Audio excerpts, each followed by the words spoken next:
News చూస్తున్నాం. దేశవ్యాప్తంగా గ్రామీణ ఉపాధి రంగంలో సరికొత్త విప్లవానికి తెరలేచింది.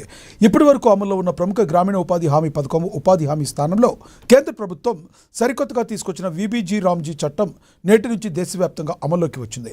కేవలం ఉపాధి కల్పించడమే కాకుండా గ్రామీణ కుటుంబాల ఆదాయాన్ని పెంచడం, మౌలిక వసతుల కల్పనే ధ్యేయంగా ఈ సరికొత్త చట్టాన్ని రూపొందించారు. ఈ పథకాన్ని రేపు తిరుపతిలో అధికారికంగా ప్రారంభించనున్నారు. ఆంధ్రప్రదేశ్లో ఈ పథకం అమలుకు కూటమి ప్రభుత్వం ఇప్పటికే గ్రీన్ సిగ్నల్ ఇవ్వగా తెలంగాణ కేబినెట్ రేపటి సమావేశంలో దీనిపై కీలక నిర్ణయం తీసుకోనుంది.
దేశవ్యాప్తంగా గ్రామీణ ఉపాధి రంగంలో సరికొత్త విప్లవానికి తెరలేచింది. ఇప్పటి వరకు అమల్లో ఉన్న ప్రముఖ గ్రామీణ ఉపాధి పథకం ఉపాధి హామీ స్థానంలో కేంద్ర ప్రభుత్వం సరికొత్తగా తీసుకొచ్చిన విబిజీ రామ్జీ చట్టం నేటి నుంచి దేశవ్యాప్తంగా అమల్లోకి వచ్చింది. కేవలం ఉపాధి కల్పించడమే కాకుండా గ్రామీణ కుటుంబాల ఆదాయాన్ని పెంచడం, మౌలిక వసతుల కల్పనే ధ్యేయంగా ఈ సరికొత్త చట్టాన్ని రూపొందించారు. ఈ పథకాన్ని రేపు తిరుపతిలో అధికారికంగా ప్రారంభించనున్నారు. ఆంధ్రప్రదేశ్లో ఈ పథకం అమలుకు కూటమి ప్రభుత్వం ఇప్పటికే గ్రీన్ సిగ్నల్ ఇవ్వగా తెలంగాణ కేబినెట్ రేపటి సమావేశంలో దీనిపై కీలక నిర్ణయం తీసుకోనుంది.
బ్రేకింగ్ న్యూస్ చూస్తున్నాం. ప్రముఖ పుణ్యక్షేత్రం యాదగిరిగుట్ట శ్రీ లక్ష్మీనరసింహస్వామి దేవస్థానానికి నూతన పాలక మండలిని ప్రభుత్వం ఏర్పాటు చేస్తుంది.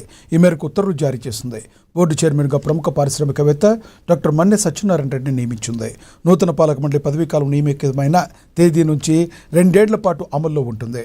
బోర్డు సభ్యులుగా బెల్లంపల్లి ఎమ్మెల్యే వినోద్ వెంకటస్వామి, ప్రముఖ నటుడు చిరంజీవి సతీమణి కొణిదెల సురేఖ, సిఎల్ రాజం సతీమణి విజయారాం ఉన్నారు.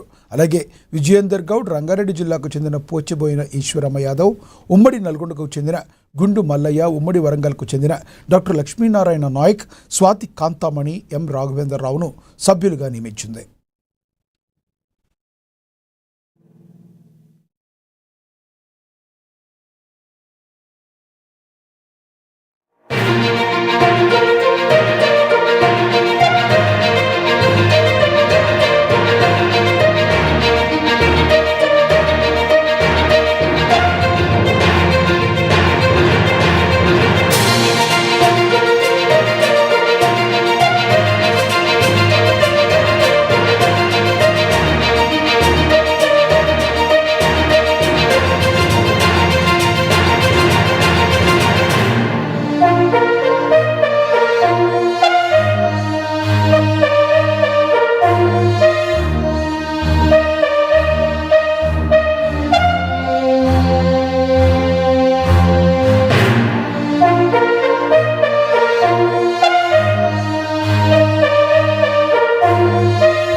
ప్రముఖ పుణ్యక్షేత్రం యాదగిరిగుట్ట శ్రీ లక్ష్మీనరసింహస్వామి దేవస్థానానికి నూతన పాలక మండలిని ప్రభుత్వం ఏర్పాటు చేసింది.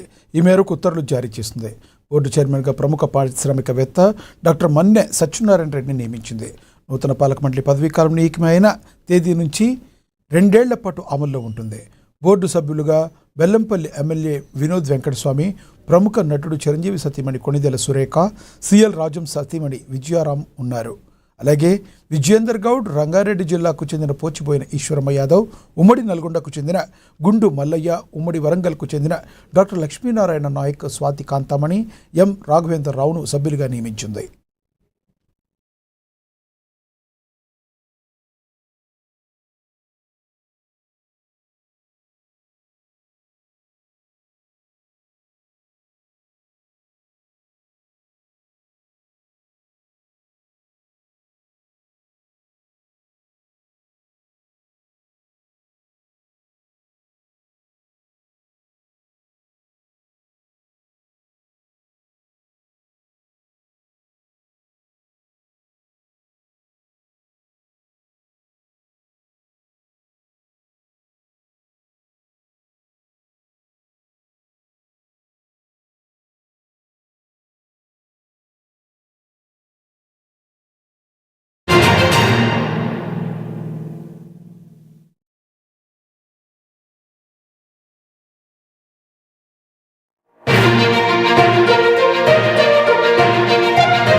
బ్రేకింగ్ న్యూస్ చూస్తున్నాం. మల్కాజ్గిరి కమిషనరేట్ పరిధిలో పోలీసులు హైటెక్ డ్రోన్ పోలీసింగ్ను అమలు చేస్తున్నారు. సరూర్ నగర్ చెరువు పరిసర ప్రాంతాల్లో డ్రోన్ల సహాయంతో కట్టుదిట్టమైన నిఘా ఏర్పాటు చేశారు. గంజాయి సేవించడం, మాదక ద్రవ్యాల వినియోగం వంటి చట్ట విరుద్ధ కార్యకలాపాలను అరికట్టేందుకు ప్రత్యేక చర్యలు చేపడుతున్నారు. సరూర్ నగర్ చెరువు పరిసర ప్రాంతాల్లో కొంతమంది యువకులు గుంపులుగా చేరి గంజాయి సేవిస్తున్నారనే సమాచారంతో పోలీసులు కొత్త వ్యూహాన్ని అమలు చేస్తున్నారు. డ్రోన్ టెక్నాలజీ ద్వారా అనుమానాస్పద ప్రాంతాలను నిరంతరం పర్యవేక్షిస్తూ అనుమానితుల కదలికలను ఎప్పటికప్పుడు గమనిస్తున్నారు. తాజాగా డ్రోన్ నిఘాలో భాగంగా ఓ ఆటోలో కూర్చొని గంజాయి సేవిస్తున్న కొందరు యువకులు పోలీసులు అదుపులోకి తీసుకున్నారు.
మల్కాజ్గిరి కమిషనరేట్ పరిధిలో పోలీసులు హైటెక్ డ్రోన్ పోలీసింగ్ను అమలు చేస్తున్నారు. సరూర్ నగర్ చెరువు పరిసర ప్రాంతాల్లో డ్రోన్ల సహాయంతో కట్టుదిట్టమైన నిఘా ఏర్పాటు చేశారు. గంజాయి సేవించడం, మాదక ద్రవ్యాల వినియోగం వంటి చట్ట విరుద్ధ కార్యకలాపాలను అరికట్టేందుకు ప్రత్యేక చర్యలు చేపడుతున్నారు. సరూర్ నగర్ చెరువు పరిసర ప్రాంతాల్లో కొంతమంది యువకులు గుంపులుగా చేరి గంజాయి సేవిస్తున్నారనే సమాచారంతో పోలీసులు కొత్త వ్యూహాన్ని అమలు చేశారు. డ్రోన్ టెక్నాలజీ ద్వారా అనుమానాస్పద ప్రాంతాలను నిరంతరం పర్యవేక్షిస్తూ అనుమానితుల కదలికలను ఎప్పటికప్పుడు గమనిస్తున్నారు. తాజాగా డ్రోన్ నిఘాలో భాగంగా ఓ ఆటోలో కూర్చొని గంజాయి సేవిస్తున్న కొందరు యువకులు పోలీసులు అదుపులోకి తీసుకున్నారు.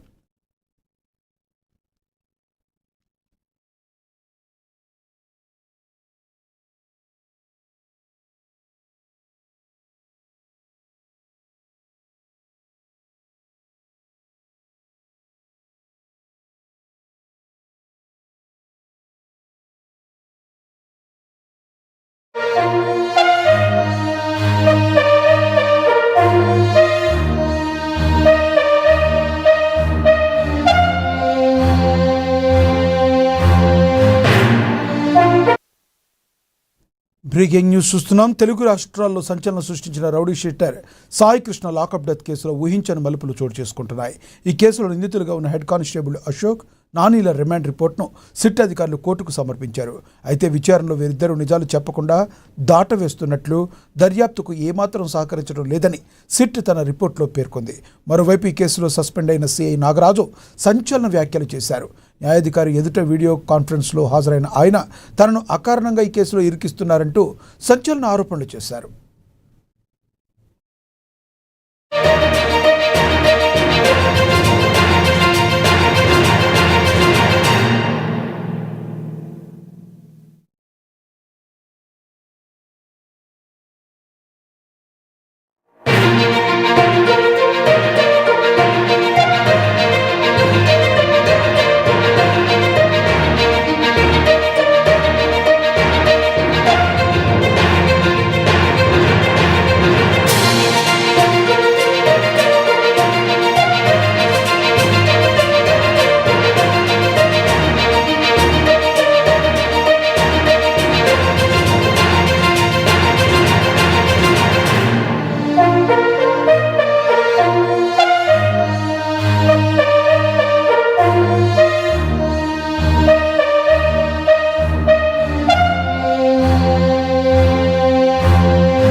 తెలుగు రాష్ట్రాల్లో సంచలనం సృష్టించిన rowdy sheeter Sai Krishna lockup death కేసులో ఊహించని మలుపులు చోటు చేసుకుంటున్నాయి. ఈ కేసులో నిందితులుగా ఉన్న హెడ్ కానిస్టేబుల్ అశోక్, నానీల రిమాండ్ రిపోర్ట్ను సిట్ అధికారులు కోర్టుకు సమర్పించారు. అయితే విచారణలో వీరిద్దరూ నిజాలు చెప్పకుండా దాటవేస్తున్నట్లుగా, దర్యాప్తుకు ఏమాత్రం సహకరించడం లేదని సిట్ తన రిపోర్ట్లో పేర్కొంది. మరోవైపు ఈ కేసులో సస్పెండ్ అయిన సిఐ నాగరాజును సంచలన వ్యాఖ్యలు చేశారు. న్యాయాధికారి ఎదుట వీడియో కాన్ఫరెన్స్లో హాజరైన అతను తనను అకారణంగా ఈ కేసులో ఇరికిస్తున్నారంటూ సంచలన ఆరోపణలు చేశారు.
వరంగల్ కాకతీయ యూనివర్సిటీలో ఉద్రిక్తత చోటు చేసుకుంది. తమ సమస్యల పరిష్కారం కోసం వచ్చిన విద్యార్థులపై వర్సిటీలో అక్రమ దాడులు జరుగుతున్నాయంటూ విద్యార్థులు ఆందోళనకు దిగారు. పాలమూరు నుంచి వచ్చిన ఓ విద్యార్థిని తన స్కాలర్షిప్ శాంక్షన్ విషయమై అధికారులను బతిమలాడినా పట్టించుకోకపోగా దురుసుగా ప్రవర్తించారని ఆరోపించారు. ఈ క్రమంలో జరిగిన వాగ్వాదాన్ని వీడియో తీస్తున్న విద్యార్థి సోదరుడిపై దాడి చేసి ఫోన్ లాక్కుని గల్లా పట్టుకుని బయటకు నెట్టేసినట్లుగా సమాచారం. యూనివర్సిటీలో జరుగుతున్న ఈ పరిణామాలపై వీసీ ప్రిన్సిపల్కు కనీస బాధ్యత లేదా అని విద్యార్థి లోకం తీవ్ర ఆగ్రహం వ్యక్తం చేస్తుంది.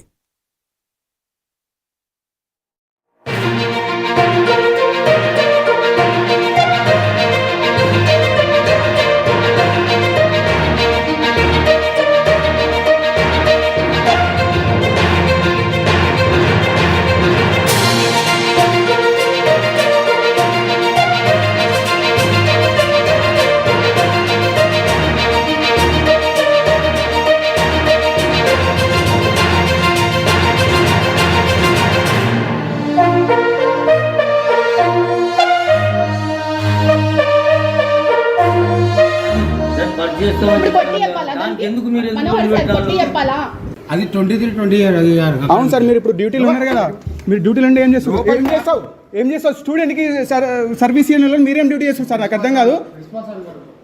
కనీసం ప్రాసెస్ చెప్పారు, మీరు ఇంత నెగ్లెక్ట్ చేస్తారు. వీడియో తీస్తే మాట్లాడతలేరు.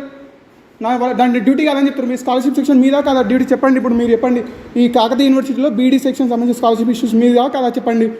ఒక స్టూడెంట్ 2025 అయిపోయింది కోర్సు, 2020 లేకపోతే సంవత్సరంతో పాటు ప్రాబ్లం ఉందని రెక్టిఫై చేసి నేనే కదా చెప్పింది. ప్రాబ్లం రెక్టిఫై చేసుకుని కూడా మీరేం రెక్టిఫై చేయలేరు.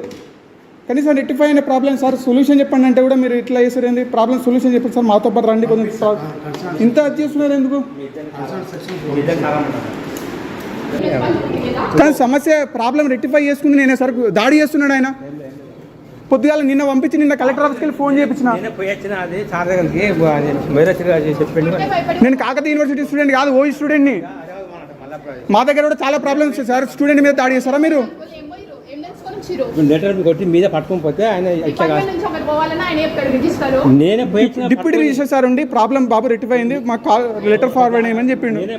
ఆయన దాడి చేయడమే సార్ నేను అడిగితే.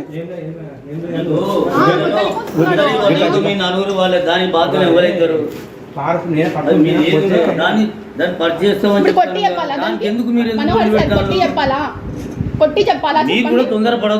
ఫోన్ గుంజుకున్నాడు, కొట్టి చెప్తున్నాడు. ఇదేనా సార్ పద్ధతి? ఏమన్నా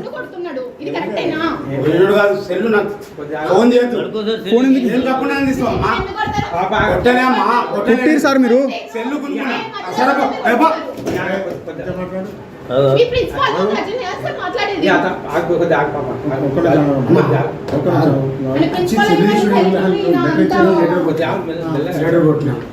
ఇది ఇట్లా కాదు, ఇంకో విధంగా కొట్టాలి అని చెప్పిండు. నా దగ్గరికి వచ్చింది సార్. నేను అడగలేదు సార్, నేను ఏమన్నా సార్ సార్ మీరు నేను పోయొచ్చి నాకు అట్లా చెప్పొచ్చు కదా సార్. నేను రాను అని ఎందుకు అంటున్నారా? నిన్న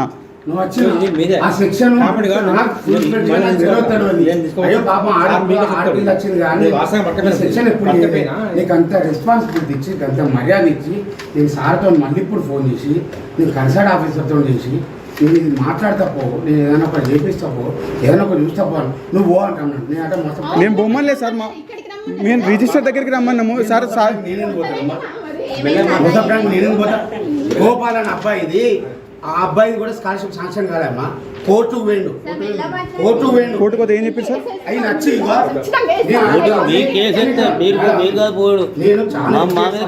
మేము పోయినాం కోర్టుకు అంటాను. అయినా కూడా అక్కడ ఏం చేయలేదు చెప్పండి పాపం. స్కాలర్షిప్ శాంక్షన్ కాదు, ఏం చేస్తాం సార్? ఏం చేసిండు ఇది ఇట్లా కాదు. సార్ ఏం చెప్పిందంటే మనం అప్లోడ్ చేయకుండా ఉండదు. ఆయన కెమెరా బంద్ నిజంగా చెప్పి సార్, మీరు తప్పు చేయకుండా ఎందుకు బంద్ చేసి నువ్వు బయటకు పో ఫస్ట్. నేను ఎందుకు వద్దు సార్? నేను అడ్మిషన్ చేసింది నేను సార్. ఇక్కడ ఇది కూడా రికార్డ్ అయి ఉంటుంది. అది ఆల్రెడీ అది 23-20 అవును సార్. మీరు ఇప్పుడు డ్యూటీలో ఉన్నారు కదా.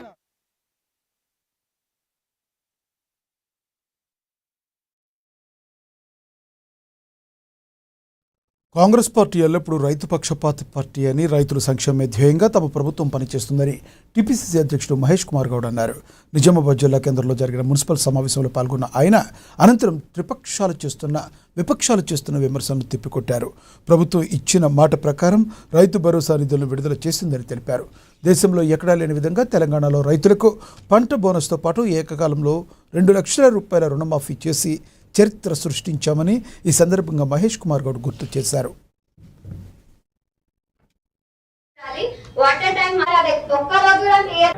మొదటి జనరల్ కౌన్సిల్ మున్సిపల్ మీటింగ్ నిజామాబాద్లో జరిగింది. అందరు కార్పొరేట్, అన్ని పార్టీలకు చెందిన కార్పొరేటర్లు సౌహృదయమైన వాతావరణంలో నిజామాబాద్ పట్టణం అభివృద్ధి ధ్యేయంగా సలహాలు సూచనలు ఇవ్వడం జరిగింది.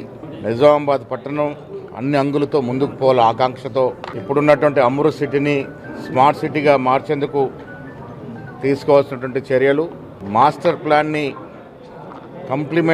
కంప్లీట్గా ఒక 3 మాసాల్లో ఇంప్లిమెంట్ చేసే ప్రయత్నం మీద చర్చ జరిగింది. ఇప్పుడున్న ఔటర్ రింగ్ రోడ్కు బదులు ఇంకా ఎక్స్టెండెడ్ డిస్టెన్స్తో టోటల్ ఏరియాని కవర్ చేస్తూ మరొక రింగ్ రోడ్డు ప్రతిపాదన చేయాల్సిందిగా కూడా సూచన చేయడం జరిగింది. నిజామాబాద్ పట్టణం కరీంనగర్ పట్టణం కన్నా ముందు ఏర్పడినటువంటి మున్సిపాలిటీ అన్ని అంగులతో ముందుకు పోవాలని, మాస్టర్ ప్లాన్ విషయంలో గౌరవ ముఖ్యమంత్రి రేవంత్ రెడ్డి గారితో మాట్లాడి మాస్టర్ ప్లాన్ని ఇక్కడ ఇంప్లిమెంట్ చేసే విధంగా జాగ్రత్తలు తీసుకునే విధంగా కోరడం జరిగింది. శాసనసభ్యులు ధన్పాల్ సూర్యనారాయణ గుప్తా గారు, భూపతి రెడ్డి గారు కూడా వాళ్ళ సలహాలు సూచనలు ఇచ్చారు.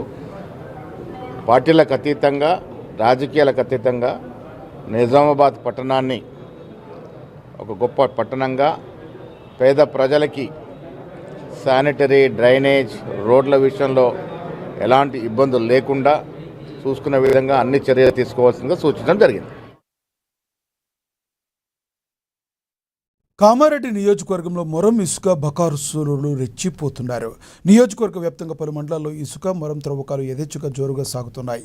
వర్షాకాలం సీజన్ ప్రారంభమైనప్పటి నుంచి ఆశించిన స్థాయిలో వర్షాలు లేకపోవడంతో చెరువులు, వాగులు పూర్తిగా ఎండిపోయాయి. దీన్నే ఆసరాగా చేసుకున్న కొందరు అక్రమార్కులు చెరువుల గర్భాన్ని గొల్ల చేస్తున్నారు. మరికొందరు ఇందిరమ్మ ఇండ్ల పేరు చెప్పి అనుమతులు లేకుండా ఇసుక మొరాన్ని తోడేస్తున్నారు. ఇంత జరుగుతున్న మైనింగ్ రెవెన్యూ అధికారులు మాత్రం అటువైపు కన్నెత్తి కూడా చూడకపోవడంపై స్థానికులు తీవ్ర ఆగ్రహం వ్యక్తం చేస్తున్నారు. ఇప్పటికైనా స్థానిక ఎంఆర్ఓలు క్షేత్రస్థాయిలో పరిశీలించి అక్రమార్కులపై కఠిన చర్యలు తీసుకోవాలని నియోజకవర్గ ప్రజలు డిమాండ్ చేస్తున్నారు.